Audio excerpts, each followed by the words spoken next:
Qəbələdə 725 yaşı olan kitab sərgilənir. Həmin kitab Göyçay şəhər sakini Ruslan Məmmədovun Qəbələnin Duruca kəndindəki muzey kitabxanasındadır. Burada yüzlərlə yaşı olan digər kitablar da saxlanılır. 20 ildən çoxdur ki, qədim və nadir nüsxəli kitabları toplamaqla məşğul olan Göyçay şəhər sakini Ruslan Məmmədov son vaxtlar şəxsi kitabxanasını daha da zənginləşdirib. Ruslan Məmmədov turistlərin ən çox gəlib getdiyi Qəbələnin Duruca kəndindəki şəxsi evində muzey və kitabxana yaradıb. 2100-dən yuxarı kitabım var kitabxanamda. Böyük qismi Göyçaydadır. Burada bir sərgi şəklində bu kitabxana, ondan sonra digər əşyalar, topladığım eksponatları burada sərgiləmişəm. Böyük bir qismi bu kəndə aiddir. Duruca kəndinə aid olan burada bir çox əşya var. Onun üçün son dönəmlərdə də əlimə keçən bəzi eksponatları bura götürmüşəm.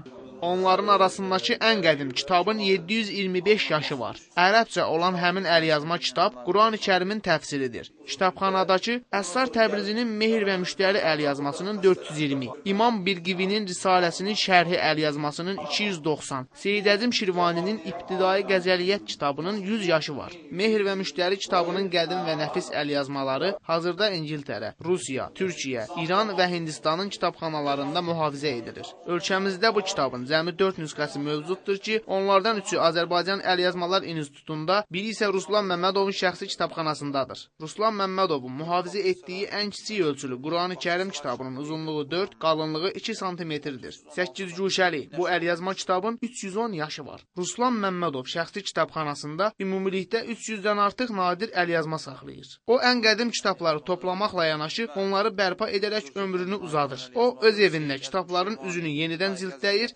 səhifələrini müxtəlif üsullarla bərpa edir. Ruslan Məmmədov müxtəlif sahələrə aid kitablarla yanaşı, qədim kağız pullar və metal sikkələr, markalar, məişət əşyaları da toplamaqla məşğuldur. Həmin kağız pullar arasında Məmməd Əmin Rəsulzadənin tapşırığı ilə 1920-ci ildə hazırlanmış Azərbaycan Xalq Cümhuriyyətinin 500 manatlıq milli pulu və Nadir Şahın əmri ilə hazırlanan əskinaslar diqqəti çəkir. O, bu günədək 200-ə yaxın belə qədim əşya və əskinas topladığını bildirib. Ruslan Məmmədov qədim kitabları, əskinas və məişət əşyalarını müxtəlif rayonlarda yaşayan insanlardan topladığını deyir. Şəxsi kitabxanasını və muzeyini daha da zənginləşdirəcəyini bildirən Ruslan Məmmədov, onun kitab və eksponatları ilə tanış olmaq istəyənlərə hər zaman şərait yaratdığını bildirir. Rəhman Əsədov, Samir Göyçaylı, Qəbələ.